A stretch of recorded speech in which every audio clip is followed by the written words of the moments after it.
ఏమండి మీరు చెప్పేది నాకు వినపడలేదు అనుకోండి దాన్ని చెవుడు అంటారు. మీరు చెప్పేది మీకే వినపడలేదు అనుకోండి దాన్ని పిచ్చి అంటారా? పిచ్చి వెధవా, పిచ్చి వెధవా, పిచ్చి వెధవా అని. ఇది కరెక్టే. పద్ధతి తక్కువ ఎదవా. ఏదైనా మాట్లాడాలంటే ఏసీ రూమ్ లో మాట్లాడాలి కానీ ఎండలోకి రప్పించడం ఏంటి? మా పరువేం కావాలి? ఈ పరువు పొయ్యిలో పెట్ట అవతల పెళ్లి పీటల మీద సంజ కూర్చుంటుందిరా. అది ఆల్రెడీ తెలిసిందే, అది ఆచారం. అదేం ఆచారం రా? పక్కన చందుగాడు కూర్చుంటున్నాడు రా. దట్ ఈస్ ఆల్సో ఆచారం బావా.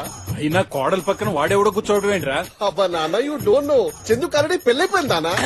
చందుకు ఆల్రెడీ పెళ్లి సంజతోనేరా, సంజతోనేరా, సంజతోనేరా. నువ్వేదో కన్ఫ్యూజ్ అవుతున్నావు. మా గురువు గారికి ఫుల్ క్లారిటీ ఉంది. మీ గురువు అంటే ఆడేనా? ఆయనే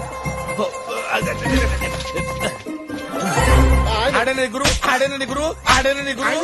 మీకు పరువు కావాలంటే ఇక్కడి నుంచి వెళ్ళిపోండి. పెళ్లి కావాలనుకుంటే వెళ్ళి కళ్యాణం ఆపండి. రేయ్, పదరా. వెళ్ళండి.